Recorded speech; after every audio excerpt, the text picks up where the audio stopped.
Bonjour à tous et à toutes, ici Nicolas de Montréal, en Beauce.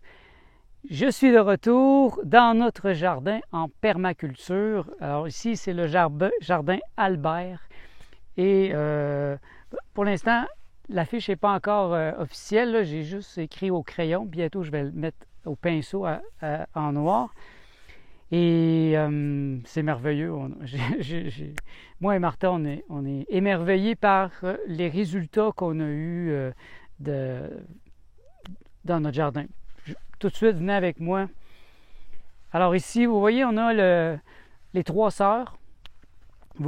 Si vous voulez regarder les autres vidéos d'avant, vous allez voir comment c'était triste la dernière fois.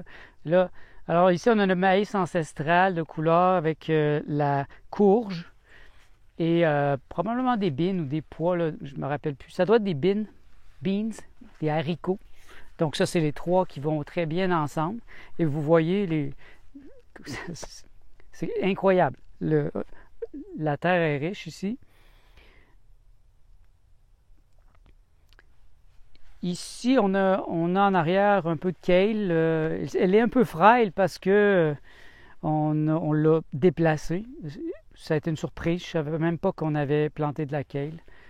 Si vous suivez un peu par là-bas, tiens, tourne-toi, puis regarde plus par là-bas.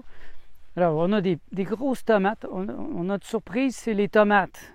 Nous avons eu des tomates comme ça se peut pas. Ça fonctionne bien ici. Alors, on a travaillé très fort. On est arrivé samedi passé et on a passé la semaine ici. Martha est en vacances, donc moi, je suis en vacances permanentes, donc j'ai aussi pris de ce temps pour travailler sur le jardin. Donc, on a pris notre temps cette fois. Les dernières fois, on était venus et on passait 2 jours. Donc, il fallait travailler très rapidement, aller à l'essentiel. Mais là, on a réussi à prendre notre temps, à aussi relaxer, parce qu'on dort à la cabane à sucre de mon oncle. Donc, un peu à tous les jours, on est venu ici. Et moi, ce qu'on me dit cette année, c'est que c'est un moment idéal pour faire un jardin. Parce qu'il y a beaucoup d'eau et il y a beaucoup de soleil. Donc, par intermittence. Cette semaine, il n'y a plus beaucoup. Et il y a eu des moments comme aujourd'hui où c'est une magnifique journée. On n'était pas venu pendant plusieurs semaines. Il y a quelques semaines parce que je vous avais dit que j'allais faire un jeûne long. Finalement, j'ai fait 33 jours de jeûne à l'eau. J'ai déjà repris du poids, donc je suis déjà presque à la normale, à mon avis, mais je suis encore un peu maigre. Donc, quand on était venu la dernière fois, je n'avais pas tellement d'énergie. On a fait l'essentiel, le jardin était sauvage, parce que laisser ça aller pendant 4 semaines, c'est fou, là. Si la nature reprend ses droits.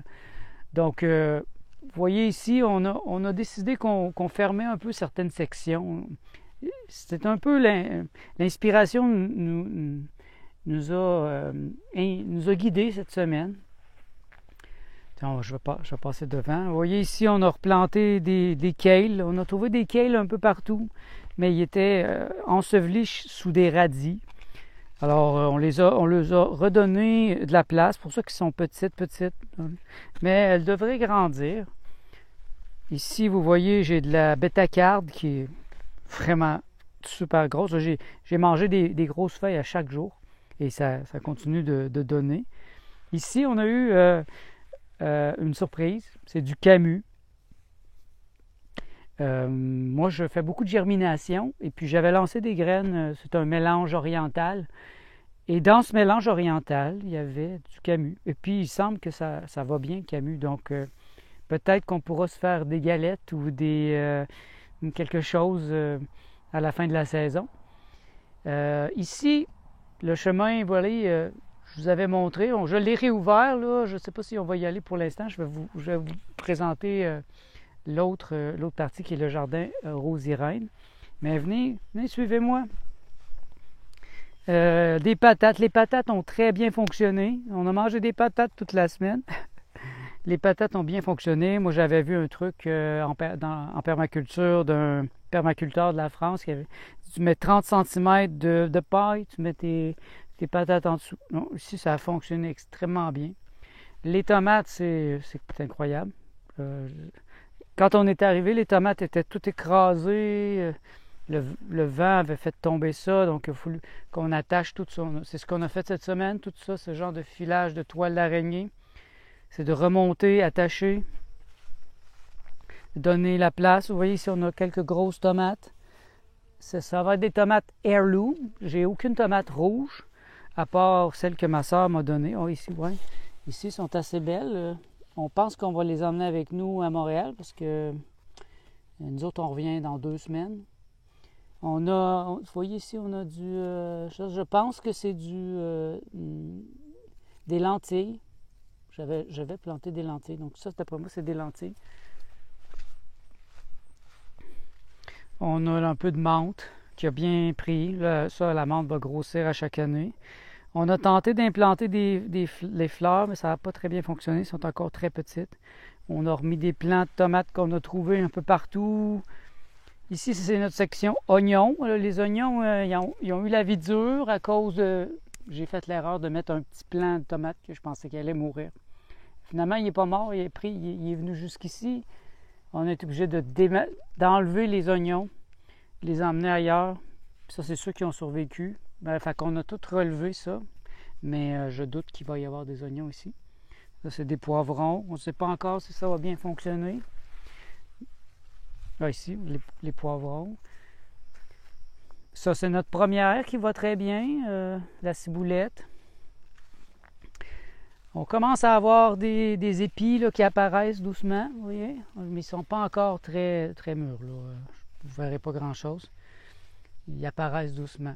Ouais, ici, ça va être des épis. Ça va être des blés d'Inde de l'Halloween. Parce que les gens ici ne mangent pas des blés d'Inde ancestraux. Ici, au Québec, les gens mangent juste des blés d'Inde jaunes.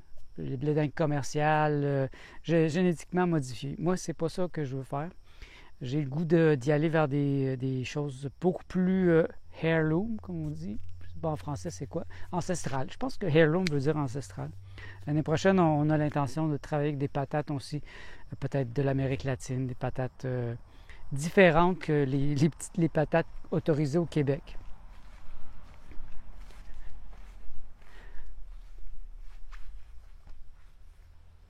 Ah! Non? Oui. Bon, je vais vous laisser sur ça. Je vais revenir pour le jardin. Rosie-Reine, ma marraine vient d'arriver, donc on va lui faire un tour du jardin. Donc, je vous reviens à l'instant. Je suis de retour pour vous présenter le jardin Rosie-Reine. Donc, Rosie-Reine, c'était ma grand-mère. Albert, c'était mon grand-père. Les deux ensemble, il y a comme une synergie. Le jardin Albert est beaucoup plus carré, beaucoup plus rationnel. Alors que le jardin Rosie-Reine est beaucoup plus sauvage. Vous vous rappelez probablement que je vous ai dit qu'ici c'était complètement sauvage. Il y avait une porcherie quand j'étais jeune. Ils ont tout démoli et ils ont laissé grandir les choses au point où les arbres sont grands. Donc, c'est pour vous dire qu'il y a de la vitalité ici, même si c'est sur des fondations en ciment. Donc, on a fait les petits chemins aujourd'hui. On a tout replacé comme il faut là, pour que ça soit plus propre, moins dangereux. J'avais jeté ici des radis. Ça serait des radis. C'est des radis, mais plusieurs personnes m'ont dit que cette saison, le radis n'a pas fonctionné. Et quand on arrache un radis ici, vous voyez, ça donne juste une petite racine comme ça, qui n'est pas vraiment un radis. Je ne sais pas si c'est parce que c'est la saison ou c'est parce que c'est des radis sauvages, mais bon, ça va faire du compost. On a eu 2 radis qui étaient durs. On a eu la chance c'est de la kale. Vous voyez, bon, vous ne le verrez peut-être pas, mais il y a plein de mouches. Là. Ça, c'est du foin qu'on nous a donné. Il était en train de pourrir, donc c'est extrêmement riche. Ça sent très fort, ça. Et alors ici, ça c'est la partie en défriche. Vous vous rappelez qu'il y a des petites marmottes ici, une petite famille de marmottes. Là, on ne les a pas vues, là, ils sont peut-être partis.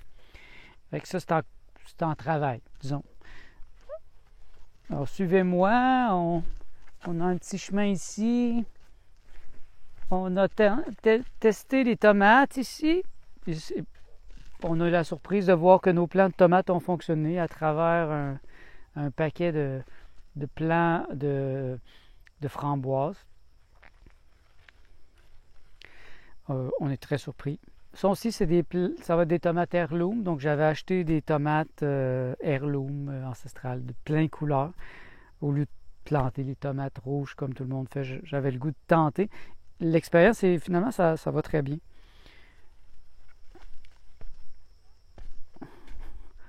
On a ici la petite section des fines herbes. On a de l'origan qui a fonctionné, du persil, la vêche de ma mère. Elle n'est pas morte, là, mais elle n'a pas vraiment fonctionné. Puis ça ici, je ne sais pas trop c'est quoi, là. Je me souviens plus. On a des poivrons ici. C'est la seule place où on a des poivrons qui fonctionnent. Probablement que la prochaine fois, les poivrons, on pourra les récolter. On ne sait pas encore. C'est difficile, les poivrons. Plusieurs personnes m'ont dit que c'était difficile, les poivrons, ici au Québec. C'est un peu capricieux. On a une section ici en bas. On ne savait pas si ça allait bien fonctionner parce qu'on n'a pas eu beaucoup de terre. On a mis beaucoup de foin puis de l'herbe. Mais finalement, il y a des choses qui fonctionnent. Vous voyez ici, c'est des maïs. Les maïs ne sont pas très grands. Probablement qu'ils manquent de ressources. Soit du soleil ou ça, je ne sais pas. Par contre, les tomates ici fonctionnent extrêmement bien. Vous voyez ici, depuis une semaine, on a tout attaché les tomates parce qu'il y a eu une tornade. Il y a eu de la pluie cette semaine, des tornades, un vent incroyable où les choses ont penché. Donc, on a rajouté plein de piquets et on veut protéger nos tomates. Là, vous voyez ici, il y en a une qui commence à apparaître. On ne sait pas quelle couleur elle va être. Ça va être une surprise. Il y a plein de tomates là, en préparation. Ça, c'est un plant géant de courges. C'est 2 plants de courges avec 2 maïs qui sont en potentiel, mais je pense pas qu'ils vont monter très haut, là, les plants de maïs. Pourtant, ils sont au soleil ici, mais peut-être qu'ils manquent de quelque chose ou peut-être qu'il y a trop d'eau. On apprend vraiment en ce moment. Alors ici, il y a un chemin, là, mais pour cette fois, je ne vous amènerai pas. Les pommiers derrière moi commencent à être remplis de pommes. Il y a un pommier, des pommes blanches. Là, mes tantes qui arrivent ici, ils vont tout de suite chercher des pommes blanches pour se faire des compotes. Donc, je suis heureux de vous présenter ça. Il y a eu des hauts et des bas. Martha, elle a pleuré de tristesse au début de la saison parce qu'elle pensait que ça n'allait pas fonctionner. Mais cette semaine, elle a pleuré de joie à cause du résultat. Ça dépasse nos espérances. Surtout le maïs, la courge, vous voyez, c'est incroyable. Puis, il y a tout un aspect... c'est pas juste... Le jardin, la permaculture, c'est une... disons que c'est un prétexte pour revenir dans ma famille. Vous voyez, ma marraine vient de venir voir notre jardin. J'ai repris contact avec ma marraine. Ça faisait des années que je ne l'avais pas vue en personne. On s'était parlé un peu par téléphone, mais on a pris le temps d'aller manger avec elle puis mon cousin cette semaine. Et ici, c'est la terre familiale où ma mère elle a grandi. Donc, il y a toujours des gens qui viennent, mes oncles, mes tantes, des cousins, des cousines. La fin de semaine passée, j'ai 2 cousins qui sont venus avec leur famille. Ça faisait longtemps qu'on ne les avait pas vus. Et un de mes cousins, Christophe, qui semble avoir aussi un intérêt pour la permaculture, le jardinage. Donc, c'est de reconnecter. Mon père est très fort au niveau de faire des recherches. Il est en train d'écrire un livre, d'ailleurs, sur la famille Lehoux, c'est du côté de mon père. Et il se rendait compte que les premiers Lehoux sont arrivés ici, en Beauce. Mes racines sont vraiment ici, dans la Beauce, et il y a quelque chose qui m'appelle ici. C'est un été très spécial pour moi de pouvoir faire ça avec Martha, ma compagne, et puis de reprendre contact avec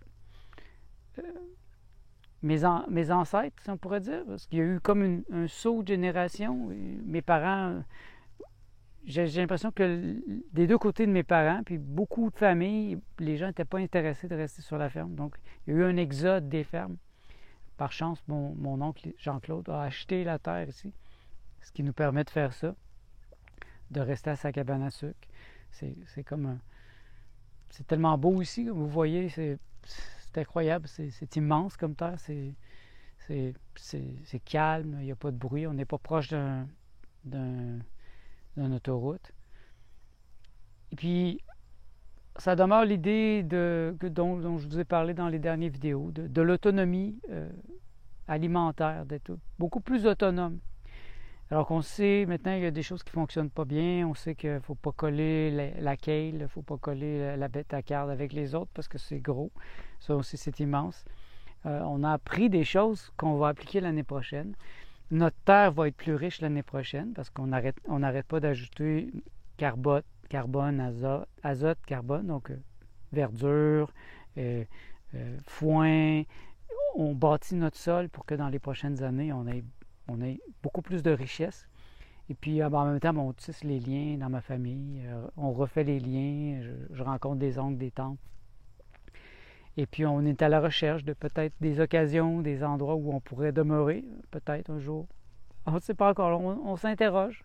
On a vraiment le goût de revenir proche de la terre. Je suis quand même amoureux de Montréal. Et j'adore Montréal, mais il y a aussi quelque chose qui m'appelle, un appel de la nature, un appel de l'agriculture. C'est plusieurs générations d'agriculteurs qui ont travaillé ici, donc je peux me connecter sur le mental de groupe et aller chercher de cette sagesse, puis en même temps amener quelque chose de nouveau, parce que moi j'amène cet aspect de la permaculture qui n'a jamais été fait ici.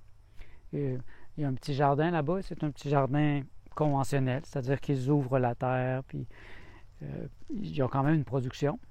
Moi, je veux aller dans un autre style de forêt nourricière où il va y avoir aussi et un jour ou l'autre, il va pousser des cerisiers, des poiriers, autre chose. Bien, je vais pas m'étendre plus sur ce sujet aujourd'hui. On revient dans 2 semaines. Je ne sais pas si je vais vous faire une vidéo, mais je vais certainement vous faire une vidéo à la fin de la saison pour vous montrer où on en est. Donc, merci d'être à l'écoute. Je vous souhaite tout le bien que vous pensez de moi.